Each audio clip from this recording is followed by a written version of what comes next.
It's your boy Dave, saxologist. Today I have another very special guest, sax man, Mr. Skip Pruitt. What's happening, Skip? Hey, what's up, Dave? Oh, brother, you know what, man? I'm gonna tell you, man. We've been Facebook friends for a minute. I've been following you. I was Exactly. I was interviewing Eugene Chapman, and I Okay. was and Yes. I was asking about. I said, man, who's some of your influences and guys that you really like? He said, man, Skip Pruitt. I said, look here, dog. I said, hold on, Skip. I said, I know Skip, he cold, and I'm gonna reach out to him. Okay. Oh, I appreciate that, man. Yeah, yeah. Eugene's a good buddy of mine. That's my guy. Man, he's really good too, man. You know what I'm saying? Yeah, he So is. yeah, Yeah. he knows his stuff, man. So hey, so I was reading that you're from Arkansas, but you moved to Detroit? Yeah. I was born in Arkansas. I moved to Detroit when I was probably about 3 years old. So I grew up mostly in Detroit. Yeah. Okay. Yep. Yeah. Grew up mostly in Detroit. Studied in bands there. Started off learning the saxophone from my dad. He was a saxophonist, and yeah, that's where it all started. Yeah. So, back in Detroit, man, I mean, it's so many great musicians and so much great music there, man. So how'd you get your appetite? How'd you whet your appetite, man, in there? Wow. Well, my dad was the first saxophonist I ever heard. So I've wanted to play ever since I was about 2 years old, and he was the first saxophonist I heard. He played mainly alto, and I was kind of like, oh, that's it right there. The sound that he had and everything. He had a real pretty alto sound. I was like, oh, that's it. That's what I want to do. So that being said, he got me started when I was 5, and I grew up at a time like pretty much in the 70s, and Detroit is one of those kind of places that all the cats play. I mean, they play all genres. Of Right, right. course, Motown was real big then, but a lot of the cats that played with the Motown records were jazz cats. So um, they all could play. So I listened to my dad and studied with him, but I also listened to all of those Motown guys around the cities at gigs, jam sessions, and things like that.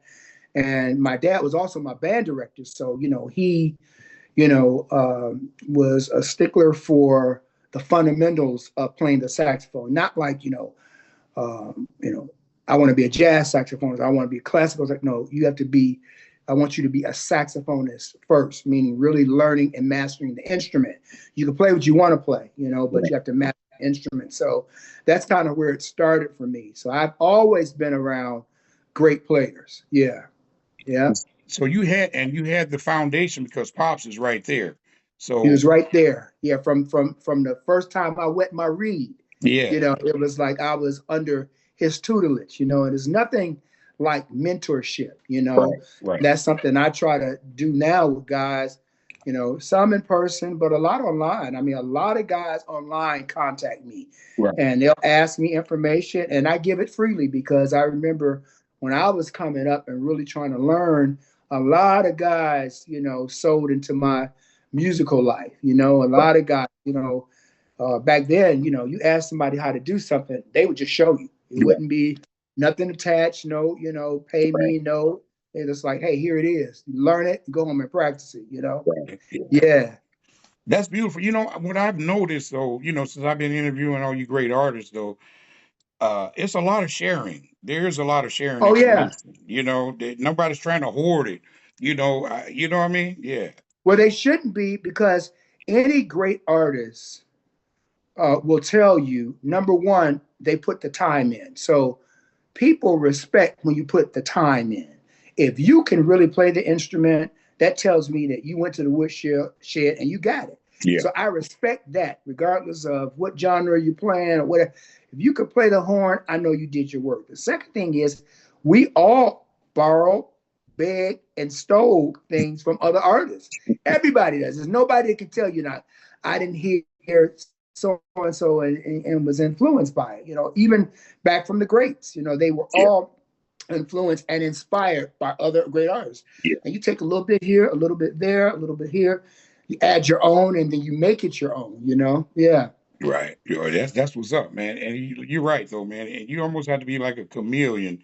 Just take a little bit of this, take a little bit of that, put it all Oh together, yeah, put your own yeah. sauce It's on like it, you know? yeah, yeah. Speaking of sauce, it's like cooking a good dish, right? Yeah. You know, you go somewhere and eat something good, and you ask them, well, what's in it? Right. And then they tell you, and like when you ask, well, how much did you put in it? Well, how did you let it simmer? You know, it's the same kind of thing. And then you go home and you try to make the dish yourself and make it your own. And Yeah, I noticed you're a man of faith too, and so am I. And amen. I see you in that church doing your thing, brother. How do you enjoy playing in the church, man? Oh, well, that was part of my upbringing. Like I always played in the church. So when I first began playing, some of my early experience of playing was playing in church. Like I played in bands and things like that. If you see me looking down, it's because I'm trying to find this picture for you. But Yeah. at any rate, um, yeah, I my dad was like, hey, let's go play in church. I had to learn those hymns. That was my foundation, learning the hymns, Okay. and learn what they were playing. And then after that, after I got out of college, I started touring with the Winans.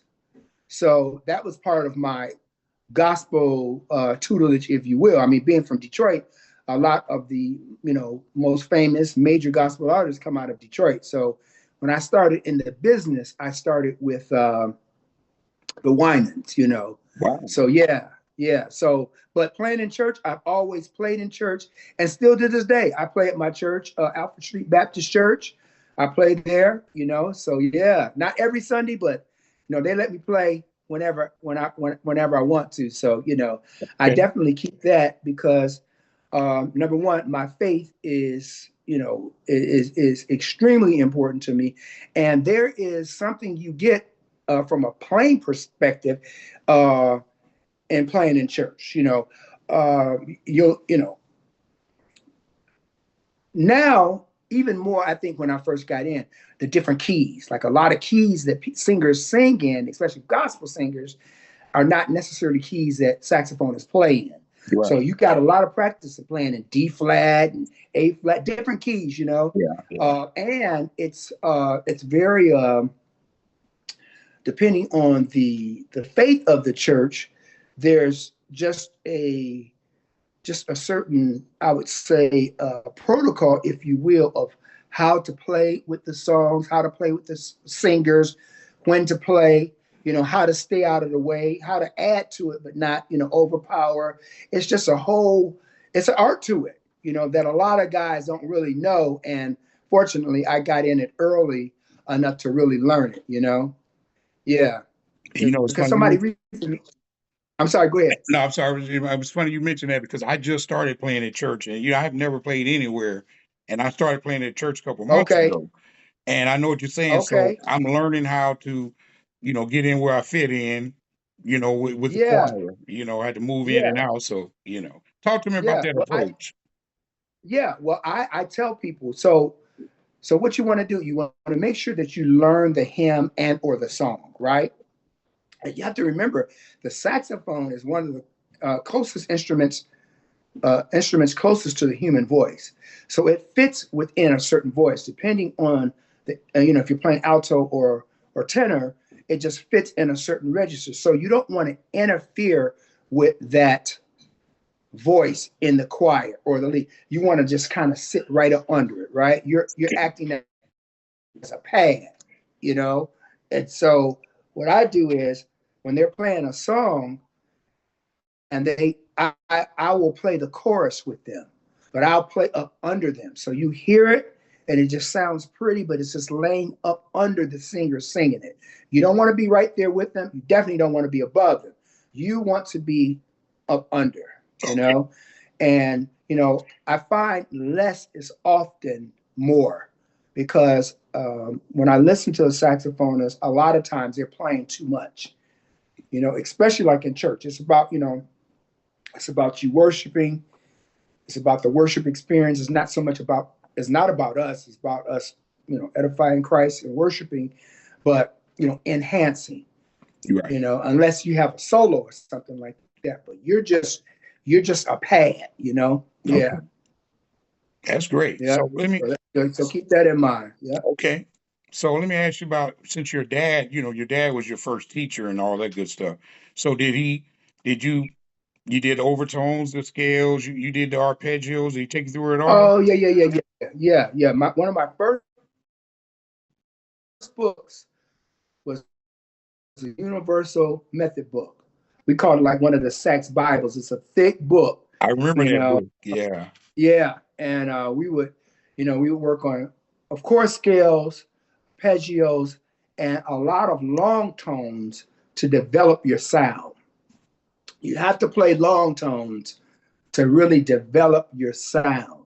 You know, a lot of times, even now, I hear guys that have records, and I can tell that they haven't really worked on long tones just by the way they articulate and the way they, the instrument. So you always want to play those long tones so that you can find it helps you with your breathing, helps you with the tone, helps you with intonation, and it helps you with preparing you for another step, which is like singing through the instrument. A saxophone really shouldn't just like be blowing through it. You should be singing through the instrument, especially when you're playing those pretty melodies and ballads. Right. You should be emulating like a singer. Yeah. Yeah, that's right though, man. So since we talking about horns, man, let's talk gear, man. Are you a gearhead, man? Do you buy different Uh, mouthpieces and stuff? Because I do. I'm a gearhead, so talk to me. yeah, not. Well, it's funny. Yes, yes, and well, I would technically have to say no, but I've made some changes over the last years. For one, my saxophones, I play all Selmer except for my baritone is a Yanagasala. Uh, my mouthpieces I was playing a custom mouthpiece that was made for me on alto by a gentleman named John Thomas. He's a very good saxophonist. Used to play with the Army band, and he was my repairman for many years. He's down in Florida now. But he made a mouthpiece that I probably played on for about 25, maybe 30 years. So I don't Okay. change a lot, I see. I but see. I was biting into the mouthpiece. And I was like, man, I don't want anything to happen to this mouthpiece. And I'm out of a mouthpiece. So a few months ago, I changed to a new mouthpiece. But I don't change around a lot because, one, the sound that you have for your instrument is in your head. From a physics standpoint, different mouthpieces can affect your sound to a degree. For instance, if it's an open mouthpiece, or if it's a mouthpiece that has a baffle in it, those things can alter your sound initially. But the sound that you have in your head is going to kind of come out. So the main thing for me, for a mouthpiece is something that's going to give me a certain, I would say a certain, like I like my alto sound to be warm. I'm not worried about it cutting through because I can project enough to cut through, and it's going to have enough edge on it that it's going to cut through. But I like it to have like a warm, pretty sound.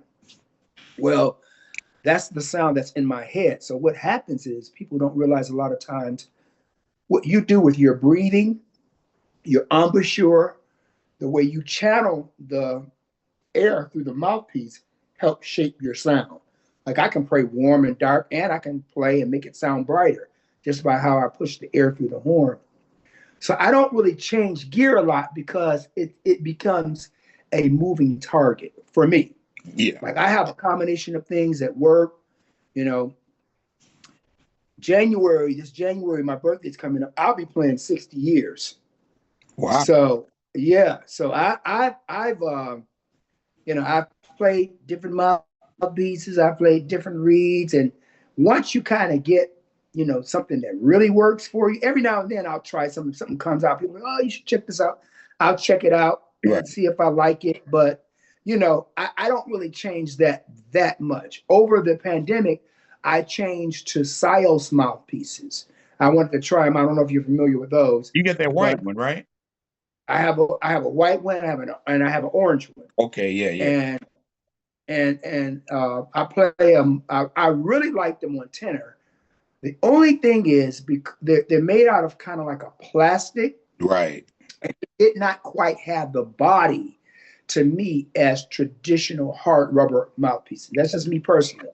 Now, I hear cats play them and they sound great on them. As a Yeah. matter of fact, the one I had, I loved it and it sounded great. Right. But it just didn't quite have something that I was looking for.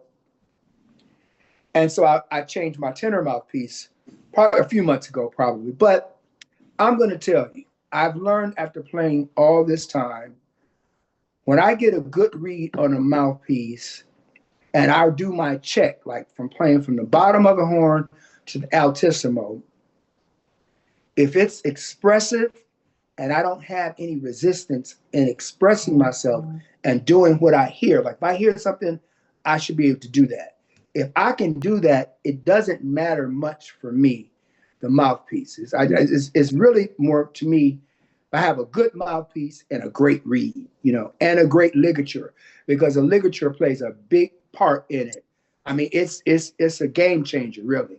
Yeah. So to answer your question, I don't tinker with gear that much. Yeah.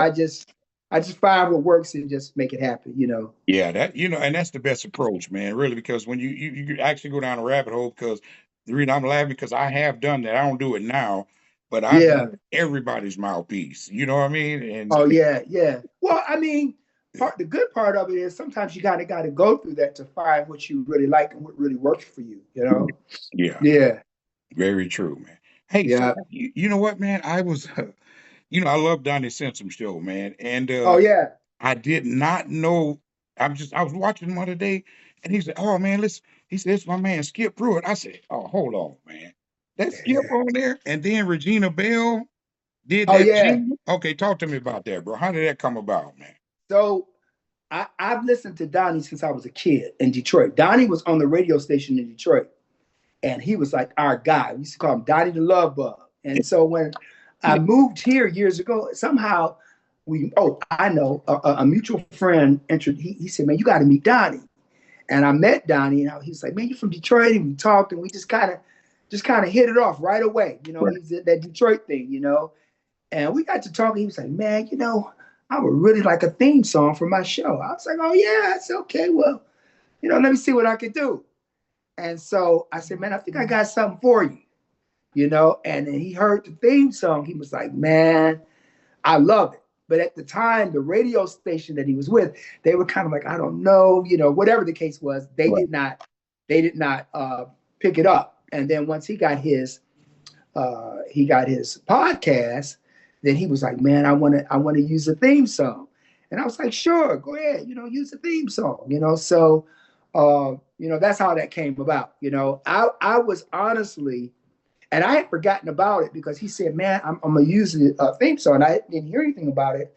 And then he started using it, and then it got such a favorable response. He tagged me on it, and once he tagged me on it, then I was really like pleasantly surprised to hear all these different artists like, "Yeah, I mean, and it was like a few. It was like Regina Bell, Tachina Arnold,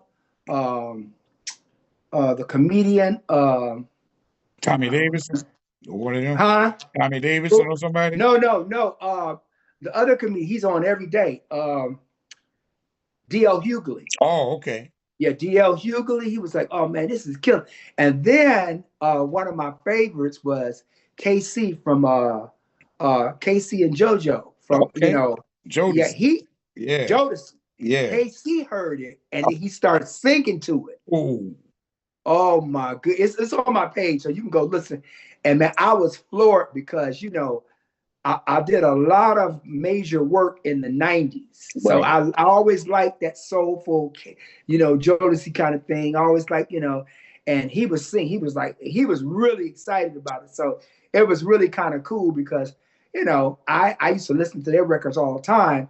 And then, I mean, here it comes a full circle moment, him singing on one of my songs, Yeah. So it was really cool. Yeah, it's a really good experience. Yeah, That's amazing. You know what, man, yeah. you know, when I was doing your background, man, you know, it's amazing when I started doing my research, finding out all the stuff that you guys have done. I'm like, hold on, Lettucey, Oh yeah, Mesa. Come on, you gotta yeah. talk to me, man. You can't just leave that out, man. Talk to me. Oh, but no, no, no. I mean, it's like, I went to I went back to college, and I was a business and music major down at the University of Arkansas in Pine Bluff, Arkansas. After I graduated from there, I came back to Detroit. Around '87, I started touring with the Winans. I was touring with the Winans. Uh, I think I started with them around '86 to like '90, including doing like this album that we did live at Carnegie Hall. But in the midst of that, I was touring with the Winans. I started touring with Luther as well, Oh, because Luther started using saxophones. And when he did Love Won't Let Me Wait, uh, a mutual friend, the great string arranger, Paul Reiser, recommended me for the Luther gig. So when they came to town, Nat Adderley Jr., his musical director, was like, hey, man, we need you to play with us when we're in Detroit. And I was like, sure, what you want me to do? He's like, I want you to play on Love Won't Let Me Wait. And, we're doing like 4 dates in Detroit. Can you do them? I'm like, absolutely. Now, let me just say, I was a Luther fan. Like, I had every Luther record. I knew I was just very impressed by Luther's writing and arranging and production. Because even when you listen to it now, like it's laid out the way he lit. So I was always a fan of his production and writing. And so I played with Luther. That was like in the late '80s when he did the tour with Anita Baker. It was the infamous Heat tour when he and Anita Baker did that tour. Then after that, I was playing with oh God, this is not the order, but I played with Phyllis Hyman. oh my Played with I played with Jennifer Holliday. I played with Michael Bolton. I played with Aretha. wow. I mean, it's so many people. I was just recently looking at my bio, and I was like, I need to revise it because I've left I've left some people off that should be on there. Right, right. But man, I mean, the late '80s, no, the mid '80s to 2000, I was a higher gun. Like whoever wanted that sax work, Right. they would call me for it. So I was playing with everybody. Yeah, So yeah. what did you as being the ultimate side man, I don't know you're building up to get your own thing though. So what are the kind of things that you learned from those artists about the business? What kind of Yeah, things you take from them? really, really, I learned. Well, my dad taught me. He said, first of all, if you're on time, you're late. You must be early. You must know your music impeccably. You must know the music, and you must be dressed professional. So the first thing is the artist. You want the artist to know that you're a professional. You're not there for any like foolishness.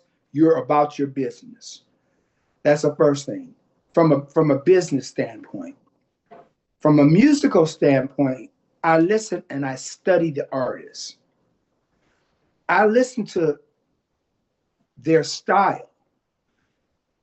Although I may be a hired saxophonist, my style has to fit into what they're doing. Like Luther was smooth, he liked stuff pretty. Well, that's my style anyway. So that's what I'm going to give you. Luther liked certain intervals. I'm going to play those intervals in my solo. It's a lot of psychology behind it. Right. And that's what you want to do. Now, vocalist usually are intimidated by instrumentalists from the degree of they play too much. Most saxophone players that play with singers play too much. Excuse me. And Yeah. they get in the way. And so my thing is, no, I'm just going to, when I play, it's going to be something that's going to inspire you and make you want to sing. That's how you keep working, not showing my chops. I mean, it's not a jazz gig, it's not my gig, and it's not a jam session. Your job is to come in as a saxophone player, They need a little break. So that solo is their break. Right. Your job is to come in. If it's a ballad, make it pretty or prettier and bring them back in so they like, ooh, I can't wait to get back in and sing the rest of the song. If it's a funky song, you come in and bring that heat so they ready to get back in and hit that groove. That is your job. You're not trying to upstage them or you're trying to your job is to enhance the music. So I would always come in on maybe I'd hit you with about 70%. Now, some artists would be like, no, Skip, give it to them.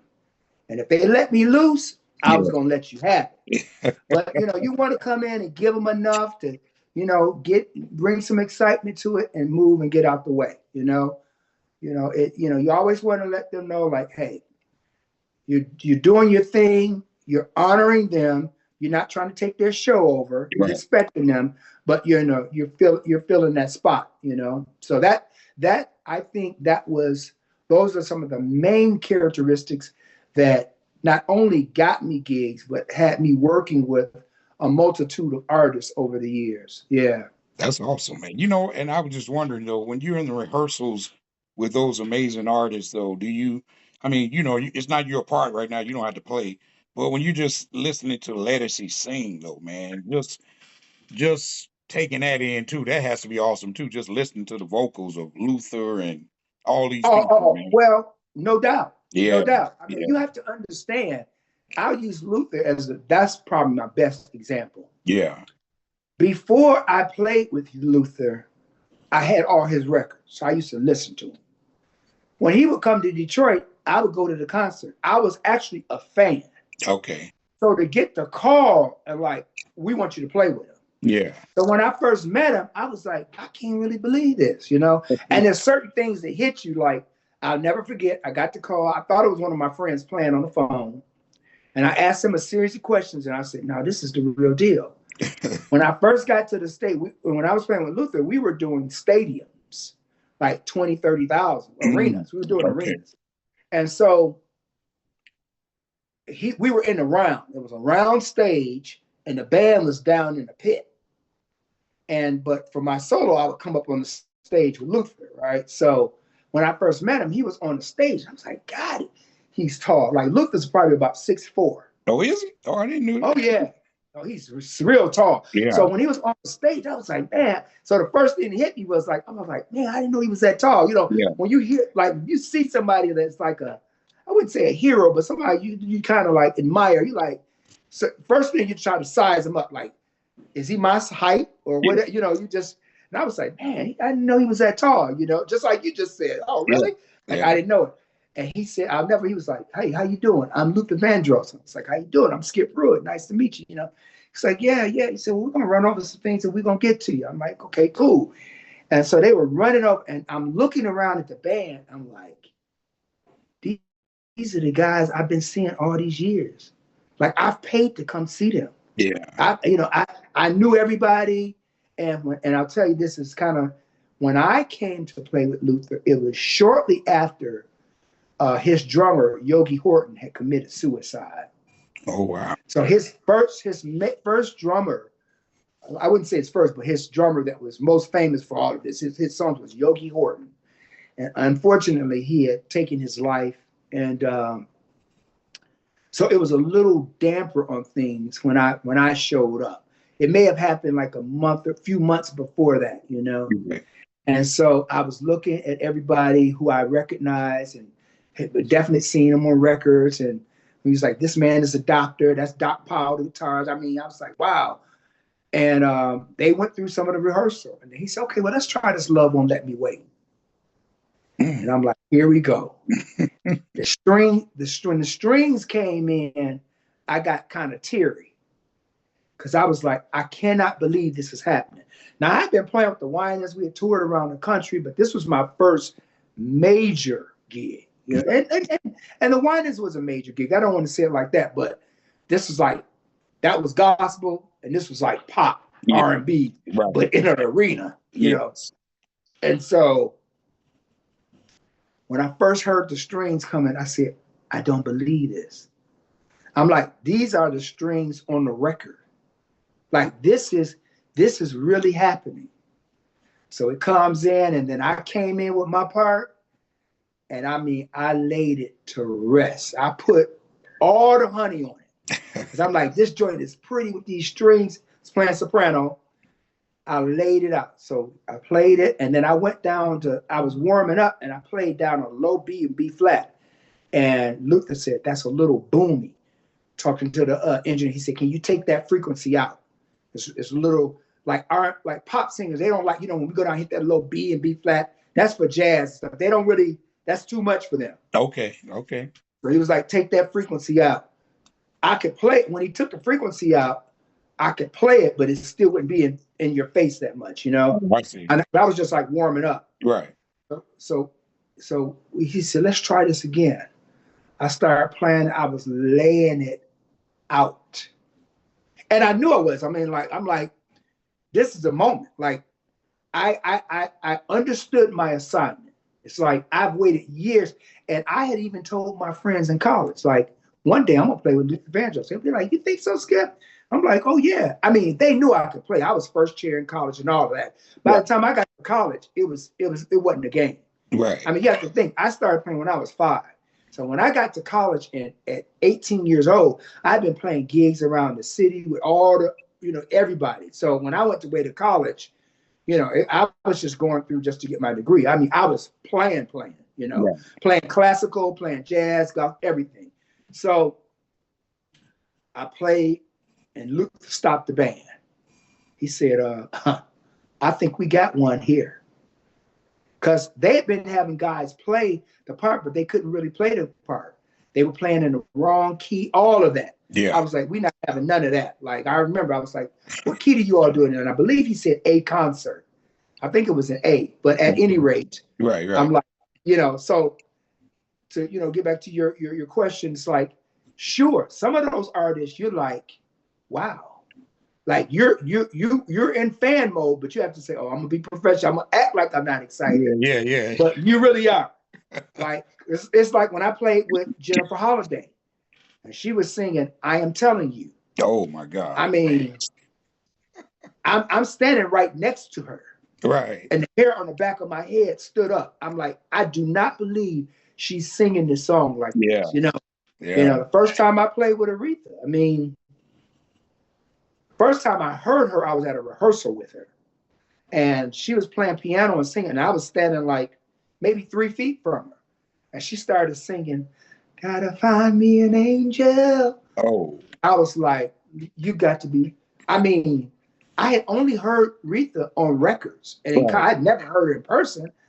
So to hear that legendary voice and her playing the piano, so like, yeah. Now you're a musician and you're a professional, but you're also a fan too. Yeah. Especially the first time you meet them, because you're like, yeah.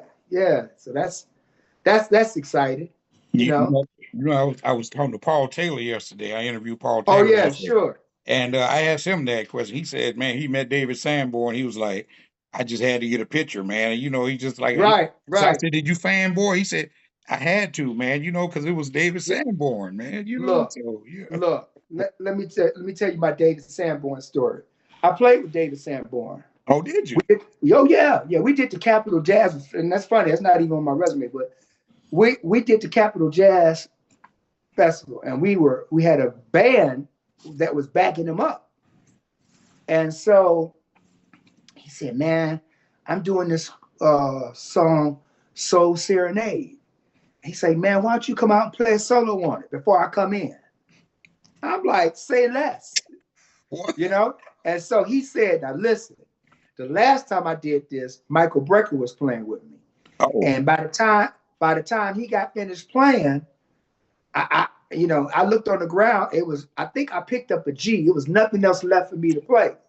Right? And I'm like, man, I ain't gonna do all that. Like it's so serious that I'm gonna put that grits and gravy on it for you. Yeah. And I was playing tenor. And they started off, and I lit up in that joint, just playing real soulful, And he loved. Dave was real cool. Yeah. I met him. That was probably 2010, maybe something like that. And then I met him in 1984 when I was living in Detroit. But yeah, I mean, he was very cool. Yeah, I mean, he's another cat that I listen to his records. Of Man. course. I mean, I listen to Dave and I like Dave, but I was a bigger Hank Crawford fan. That's where Dave got that from. Exactly. He will tell you that. Yeah. Yeah, because he listened. See, David Sanborn listened to Hank Crawford and David Fathead Newman. Yes. And I was born in Arkansas. My dad's from Arkansas. They're from Memphis. So my dad was a big Ray Charles fan. So I grew up really listening to like Hank Crawford. Right. I used to be able to play all the Hank Crawford stuff, because he was soulful and he was singing through the horn. So, that was like my bread and butter. You know what I mean? So when I heard Sanborn, I'm like, oh yeah, I know what you're doing. Yeah. From his playing to his sound, that's all. He got that. He will tell you. Well, he's rest his soul. He's gone now, but before he had no qualms about telling you. No, I listen to Hank Crawford. Oh yeah. I've seen him on interviews say that. Yeah. Oh yeah, he put it out there, man, and he has never been one to like, when they was asking about the racism and stuff, because he was friends with all the cats, and he would say, oh yeah, of course, we couldn't, we go to the restaurant, they didn't serve them, and I felt like crap because of the way the way things were, man. But he said they were my friends, man. I wasn't into that shit, excuse my French, Yeah. He was pretty cool, Yeah. That's good stuff. Hey, so let's talk about your latest project, man, Skyline. Man. How Oh did you know yeah, something about man. that, bro? Yeah, man. I partnered with Big Dog, Chris Big Dog Davis, who's one of the premier, I would say, producers and writers in the smooth jazz genre. I had done some work with him with the group Spur of the Moment from here years ago with their records. And, I said, man, I want to, do a single or whatnot, and let's get together. So I got with him a couple of years ago. We wrote that together, and, he did the production, which I loved the way he laid it out. And, he got the music, and I was like, oh, man. And I said, well, man, let me just go ahead and tell the story. I mean, I just went in there and just played what you heard because it just sounded like, okay, this is what would go with the record, And then he put it all together, and, that's what we came up with, But I am a soul guy, I grew up on like soul, R&B, so I like things that have like a certain flavor to it. So I wanted something that would have like a soulful flavor to it, and not be as typical as a lot of things that I hear. Right. So and that's what kind of came out. So kind of had that groove to it, the little bounce to it, and yeah. So the video, I was really proud of it. Yeah. The video itself too, bro. The video is beautiful, man. The Oh, thanks, skyline. man. Thank you. We did the video in Baltimore and different areas like around the DMV area. Yeah, but the biggest things were shot down in the harbor area in Baltimore. Yeah. Yeah, that was nice, man. And it you got a lot of hits on it too, though. I could see a lot of they showed on some it. love. Yeah. I think the people were really responsive to it. I was disappointed I didn't get on watercolors, but I was very pleased with the response from the people, and then the people expressed how that they really really liked it. Yeah. You know what? Now that you mentioned that, let's talk about the music business nowadays, as opposed to what it used to be, like the physical CDs, the cassettes, and then you have the streaming. So, what is your thoughts about the way things are Hey done man, now? to be honest with you, things progress, but they can progress, and then there's always people that are going to gain from it and people that are going to get hurt from it. Personally, I think the musicians have gotten hurt, the artists have gotten hurt by streaming because you don't get any money. Right. If you look at some of the, I mean, like I look at artists that have like streamed way more than me. Like I look at Pharrell, like he streamed millions off of Happy. He only got about a few $1,000s off of it Wow. from the streaming. Like we don't make any money. And when I did my first album, Eternity, I sold it out the trunk, and I was selling the record for like $10 a CD. I mean, I sold many CDs. Yeah. It was a physical copy. I sold it. I made my money. Right. A stream, you get, I don't even know if you get a penny. So it's, I mean, more people have access to it, but you don't really get the benefit from it. I mean, I guess you could say you get somewhat of a benefit if people hear it, but as a smooth jazz artist or whatever, I just don't really see that much of a benefit from it. So I just kind of feel like we get left out to a degree, you know? Yeah, I Yeah. agree. I agree, man. You know, And now with AI, it's gonna get real interesting because, you know, now they have these databases that have all the sounds and things in it that they're making music without any live musicians. oh yeah, that's right. I heard that. You know, and I heard like this saxophone thing the other day.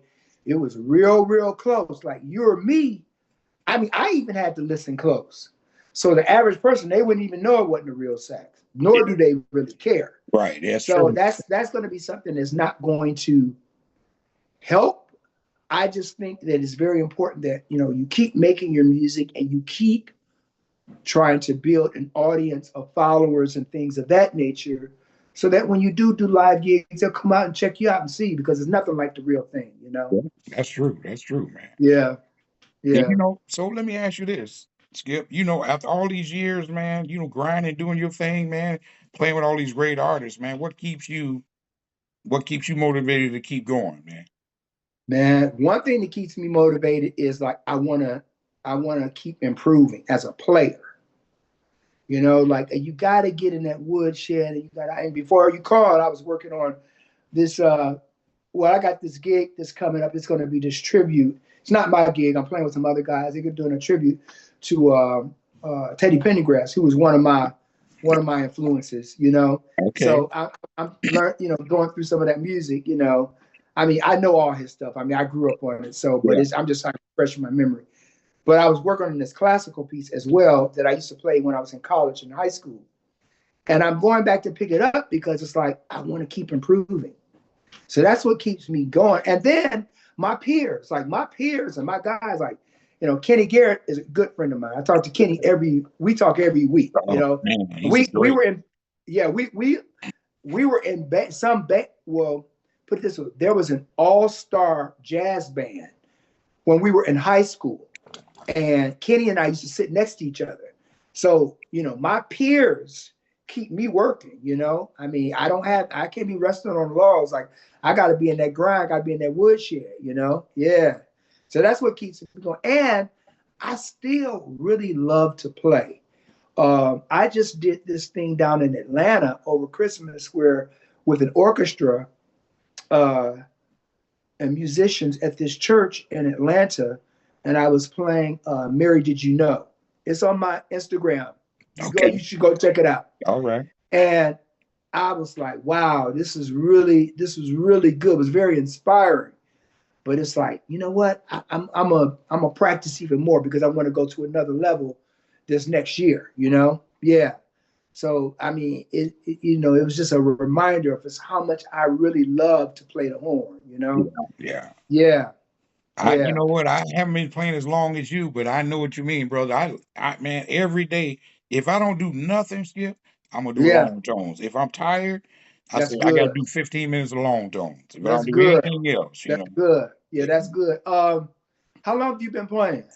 Off and on the last 8 years I've been consistent, but off and on for like 30 years. But I didn't Okay. like to practice before. That was the I problem. got you. I Yeah. got you. Yeah, yeah. I heard you. I was listening to you, and I said you remind me of my dad's friend. My dad had a friend. My dad and his friend are now going on. Now they're ancestors now, but my dad's friend on his 50th birthday, he was like, I want to learn how to play saxophone. my dad had a big band, right? Right. And so he was like, okay, I'm gonna teach you. So he started giving his friends lessons. And I mean, after a little while, he started playing in the big band with my dad. I Wow. mean, like he wasn't like a killer, Right, right. but he could play, you know. And when I heard you playing, I said, wow, you remind me of Uncle Skeets, because I call him Okay. Uncle Skeets, right? Okay. All And right. you know, because you know, I played so long, you know, I can tell, usually tell where someone is in their development, you know what I Right. mean? And so I was like, okay, I can hear him. I don't know how long he's been playing, but I could tell you love to play, and I could tell that you were going at it. You know, I could Yeah. hear that enthusiasm in your playing, you know. And I'll tell you one thing, you know, I tell everybody, there's no, the common denominator in becoming a great player is practice. It don't matter when you started. You could have started at 5 like me. You could start at 55. If you get in that woodshed and you practice every day, you're going to make progress. At times, you're going to make more progress than others, but you're going to keep progressing. I don't, like you say, I don't care if it's 15 minutes a day. I would recommend at least 30 a day at the Right. least, but you put that horn in your mouth every day. Because I tell kids, they ask me, and I stole this from my dad. They would say, how much should I practice? I said, practice on the days you eat. That's 7 days. I yeah, like that. that's what my dad used to say. So I tell them that, and at first they look like what, and I'm like, yeah, just what I said. Yeah. You know, I know you. So it's just like, you know, and I even tell myself that, man. You know, you gotta keep that, you gotta keep playing. You know, you gotta keep that horn going. You know, You so do, you do, you're yeah, right. And when I say that, if I normally I do practice 7 days a week. If I'm tired, like maybe one time I might just or things gotta yeah, wait, I might do the 15 minutes. But normally, because 'cause yeah. I'm retired now, I'm up here 2 or 3 times a day. That's So I'm good. really putting it in now, man, you know. That's good. That's Trying to open good. up the ear. I still can't play by ear Okay. yet. So I'm Well, trying to learn that though, you know. well, here's the thing. You know, keep playing your scales and keep playing with records, and your ear's going to develop because the scales will help you to hear some of those things that they're doing on the record. You'll be like, oh, Right. wait a minute, that's a D major scale. You'll start identifying. So just keep working on your scales and intervals, and keep playing with those records I and was trying to doing copy. intervals. I was doing intervals right before I called you, actually. That's good. That's Yeah. good. Yeah. That's good. That's good. That's good stuff. Yeah. So, Skip, looking back on 2025, since it's just about up out of here, man, reflecting on your 2025, talk to me about that. How you feel about your musically? How was your 2025? That was good, man, because you know, I think, you know, like the record, that was a lot of it. I mean, there was a lot of push for the record. I played it a lot. I got a lot of positive feedback from it. You know, I worked a lot. Man, I just, you know, I was progressing, you know. Um, it was, I think 25 was a more of a year of me introducing myself to the music world, because you have to think, like, I first started in the 80s. So like I started like with the Winans. When I started with the Winans, probably like about 86, 87, but they were in their heyday. Like Right. they were killing the game. Yes. And I was touring with them. So I mean, we were on all the shows. We were like in Ebony magazine. Like everybody knew me from the Winans. They were like, "Oh, that's Skip Pruitt from what?" I mean, so that was a big run. And then, um, I mean, so I've been out there a long time, but I've been out there for so long that different generations, I've had to reintroduce myself, you know? So like now when I came out with my record, to a lot of people, I was new. They were like, wow, who's this Skip Pruitt guy? Yeah. Well, Yeah. other cats were like, that's Skip Pruitt. You don't know Skip? They're like, no, I never heard of him, because I'm not like really on the smooth jazz set. So Right. when the record came out, they was like, who is this guy? You know, so that's what 25 was a lot about a lot, you know. So I just kind of, you know, embrace that, you know. I mean, you know, man, at this stage, I look at it like this, Dave. It's like, okay, My job is to keep improving. And I believe that, the Bible says your gift will make room for you. You have to do the work. Just keep doing the work. Those things will happen. So at this stage, man, I don't put as much effort into, like, the record business. And I probably could and should be putting more into it, but I'm like, I want to just get better and better. And things will happen as they have, Yes. I don't know, if you saw when I did that, I did this tribute. Um, I did this Marvin Gaye tribute at the Kennedy Center. That was like a few years ago. Oh, okay. Uh, yeah, definitely before this administration. But I mean, yeah. Let me I see. know that's right. It was Michelle Williams from Destiny Child. She was in it. What's this other guy? This another guy. It's a great singer. Oh, Bilal was in it. Oh, There yeah. was this other singer that's real good that plays on the TV show The Shot. Luke. Okay. Yeah, he was in it, but it was with the National Symphony Orchestra, and I was playing tenor. So you just work hard, man, and things are gonna come because people are gonna hear you be like, oh, I need you to do this, I need you on that. So I'm kind of old school in that way. Okay. There's a lot of politics and a lot of juxtaposition and things in the music business that it takes a lot of time and effort. And that time and effort, I think it takes away from my practice time. So at this stage, I'm just going to keep working on being the best I can be as a player, and everything's going to take care of itself, You know what, Skip? You know one thing about, like, I'm 65 right now, but Yeah. my girl, she saw something on Facebook the other day. I don't know if you saw her. It was a 104-year-old guy that played the national anthem on soprano, man. So I said, "There's always hope, brother." Yeah, 100, and he actually played it. I was like, "Okay, I gotta, I'm trying to see if I it's gotta AI." find it. Yeah, man, it's on Facebook. 104 years old, man. He was tuned in Wow. everything. He started playing.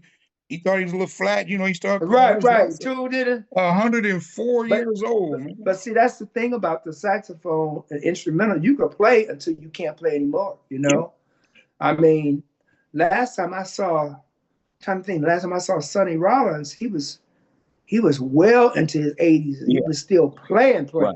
Yeah, So yeah. he doesn't play anymore now, but you know, uh, yeah. I used to do the national anthems too. Oh, Yeah. did you? Oh Okay. yeah, yeah. I used to do it for the Detroit Pistons when they were the bad boys. Oh, wow. I used to do it for the Detroit Lions. The last game I did is when I met OJ at I did it for the Detroit Lions.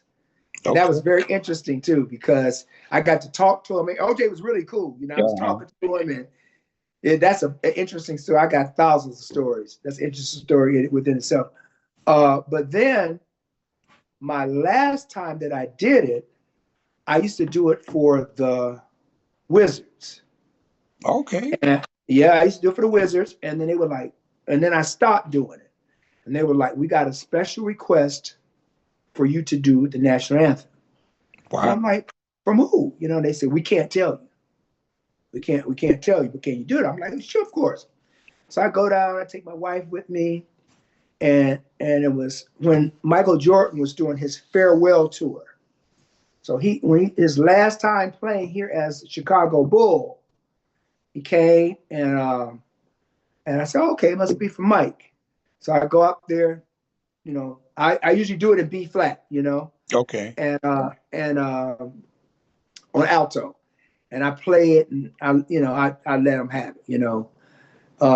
And then I get finished, and they're like, somebody in the box wants to speak to you, and I'm like, oh, okay. And so I go up to the box seats, and it's President Clinton. Yeah. So I believe he's who requested me to play. Right. Now, of course, President Clinton was the governor of Arkansas. Oh, yeah. I had met him years and years ago when I was in college. Because one of his favorite songs is Summertime. So he's like, Summertime? I'm like, sure, and I played it for him. But now he has a photographic memory. I don't know if he remembered me from there, but he was who had requested me for that game. So yeah, And he man, I've plays done. too. and he plays Oh too. yeah, yeah, he Yeah, plays tenor. Yeah. yeah, yeah. I mean, when I talked to him, he was like, "Is that a Selmer?" I said, "Yeah, this is Selmer." He said, "I had a Selmer," and he was like, "My serial number," and he remembered the serial number. He has a photographic memory, so Yeah. he remembered the serial number and everything. So it was cool. I mean, he was always pretty cool. Yeah, All yeah, right. Hey, yeah, listen, man. Skip, this has been a wonderful conversation, brother.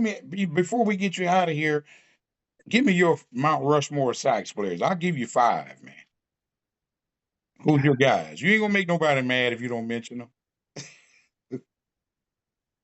Wow, that's okay. I have to start off with my dad. There you go. Okay. The guy did that because he's my first. I gotta, I gotta put Charlie Parker on there because he was the first cat that when I really wanted to start really playing it, got me like Bird. Yeah. I gotta put Grover on there. Yeah. I gotta put Train on there. Okay. And I'm gonna put my good friend Kenny Garrett on there. It's five.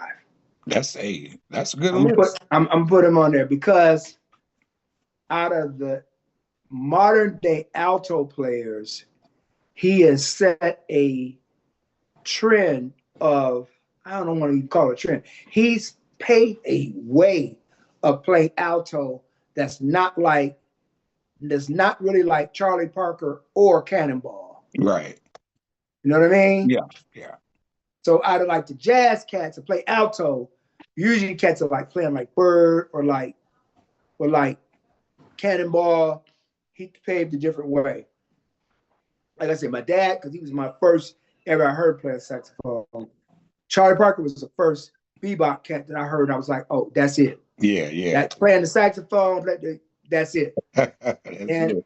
then Grover, we weren't even calling it smooth jazz. Grover was a complete player. And he See, I've played all the always horns. I played all the horns. I Yeah. always respected cats that were complete players that could really play the horn. Yeah. Yeah. And Train goes without saying. I mean, There's nothing to really say. And then Kenny Garrett, it's different people you could put on the oh yeah, list, yeah. but that's my list for now. Yeah. Well, you know what? Yeah. Mine changes sometimes, but this was mine. Mine is Who's John yours? Clemmer. John Clemmer on tenor. I love John Clemmer. You like Jack? Oh Okay. yeah, I love John Clemmer. David Sanborn. I had to have Sanborn in there. Okay. And I got Stanley Turntine, man, because I love Oh, Stanley. Oh, I Stanley. love Stanley. Yeah, I yeah. love Stanley. And then I put Grover, and then at the fifth one I put Kirk Whalum, man. Okay. Okay. Yeah, so I And got three see, tenor players on there. Yeah. yeah. Now Kirk is an old friend of mine. Oh, I've known Kirk for years, of course. okay. Um, She's great. yeah, Kirk is a great player. Kirk is Yeah, a great player. Soulful. yeah.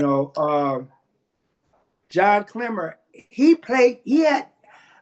had good songs. I wasn't the biggest fan of his playing, Right, right. but I liked his music. Yeah, his music is Now, yeah. Mr. Moving. T, Yeah. Mr. T is not a game. No. Stanley Turntine could play Oh yeah. for real. Yeah. Had that big fat tenor sound. Now Stanley used to be around here. Is that right? Well, Stanley used to live out in Tantallion, and he lived in Maryland. Oh, okay. Yeah, he used to live out in off 210. But where are you at? Yeah. What state are you living? Where you live at? I'm in Virginia. Oh, I thought you was in Detroit. That's where you were before, huh? Yeah. I've been. Where are you, Dave? I'm in California. I'm in Garden Grove, California, near Disneyland. Oh man, that's funny. I thought you, because I pulled you up. It's funny you pull people up on Instagram. You be thinking like everybody live around you. Yeah. Yeah. I'm on it. I'm in the DMV area. Like I live in Virginia, right outside of Washington D.C. Oh, okay. Yeah. My Yeah. girlfriend Oh was yeah, down that's right. there. Yeah. Yeah, Stanley used to be in my area. I used to see him. I used to run into him.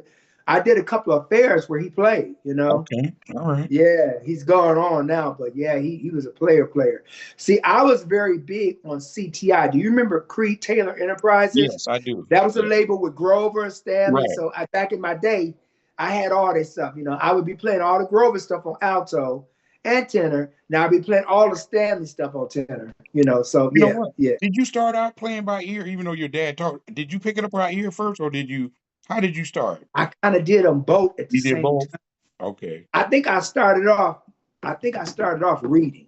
Yeah, Okay. I started off learning how to read and play. You Oh, know, and then I picked up the ear right after that. okay. Yeah, so I started off. You know, I mean, God, I can't even.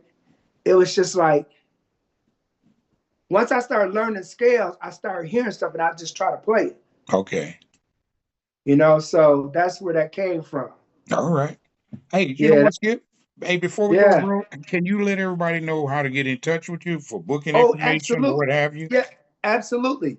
I am Skip Pruitt, Skipruitt, on Instagram, on Facebook, and I'm also on Threads at Skip Pruitt. I don't think I have an X or a Twitter account anymore, but yeah, that's how. And I'm on YouTube, of course. Okay. All right. Yep, Okay, man. Well, hey, yep. man, this has been a wonderful conversation, brother. It's really good to get to know you, man. And My pleasure, man. My pleasure. Listen, now, where are you near? Because I was just in California about a couple of months ago. I'm near Where Disneyland. where are you near in I'm California? like 3 miles from Disneyland in Anaheim, California. Oh, But you're I'm in, near Anaheim. Okay. yeah, How I'm far is Anaheim from LA? about 30 miles. Oh yeah, because I was in LA and I was in um Palm Springs. Okay. Yeah, yeah. That's Yeah, out there. Yeah, yeah. Palm So I Springs probably up. passed by you. Yeah, yeah. Well, I have to remember that the next time I'm in your area, man, so we Yeah. can hook up, you Or know. if you come to the NAM, if you come out to the NAM, show us something too, though. Yeah, I have to do that, man. I haven't Yeah. been to NAM yet. Are you going this year? Oh yeah, yeah, yeah. Because like I said, Okay, I'm okay. like 3 miles from there. So yeah, Oh yeah, that's right. You right there. I've Yeah. been the last 5 years or so I've been going, man. But you know what? I get to meet people like you there, great Yeah, artists, yeah, yeah. and Because it's like a melt. It's like a big family reunion. You it's know. a party, man. You know, I like Yeah. you like I'm having Adrian Crutchfield on in the morning. I'm interviewing him tomorrow. Okay. And now he's another bad boy. You know, I met him a Now few where is he times. out of? He's out of North Carolina. Okay, Adrian Yeah, Cush. I got to look him up. Crutchfield. He's playing with Brian Culbertson right now. Okay, yeah, Yeah, I've yeah, heard. yeah. Yeah, I think I probably heard him. Oh, Yeah, he used to yeah. play with Prince. You know, he used to tour with Prince. What's his name again? Adrian Crutchfield. Oh, I know who you talk about. Yeah, Yeah, because yeah. he used to play. He was playing with my other boy, Marcus Anderson, when they Yeah, was that's all his boy. playing. That's his Yeah, boy. Yeah, yeah. yeah, yeah. I know. Yeah, I know all those cats. You know. Okay, Yeah, that's good, man. yeah. Yeah, man. He's a good dude That's too, man. You know, all you good, man. guys. Man, I'm all gonna you look him guys have up. been cool, man, especially sax players, man. We the coolest, Yeah, man. yeah. You know, we always gonna be cool. You That's it. know, if sax player's not cool, you know, it's something up. Hey, Skip, man, let's stay in touch, man, and I'm gonna hit you up for some advice too, right? Absolutely, anytime, Okay, anytime, because I want to hear what you're working on. okay, I Matter appreciate of it, bro. fact, I'm gonna check out some of your stuff on On Facebook or Instagram. YouTube or whatever. Yeah, Yeah. and I'm gonna send you some notes. Okay, do that, man. I Yeah, because appreciate I you, was brother. listening to you earlier today, and I was like, okay, I hear what's happening. So yeah, you know, anytime you want any tips or anything, feel free. Look, reach out to me, man. You know, if I hear something, I'll be like, hey, check this out. Because Okay. I have a friend, a few guys online. I've heard them, and I'll say, man, you need to check this out, and they'll be like, man, that changed. I said, yeah, yeah. You know, I've been doing this a minute. I know. I mean, I can hear and diagnose it. You know, so yeah, Well, that's yeah. what's up. They Hey, and I'm always up for the. You know what? I'm not one of those like because I know I got a lot to learn, so I'm definitely always open for tips. look. Right? We all do. Yeah. It's all different levels. We all Yes, sir. do. Hey, All right, Skip. well, Take care, brother. pleasure, man. Happy New Year to you. Same to you, ladies and gentlemen. Mr. Skip Pruitt. Check him out on all his Peace, socials, y'all. and definitely check out Skyline because that's a cold cut. All right. Thank you. You guys Appreciate take y'all. care. Later. All right. Take care.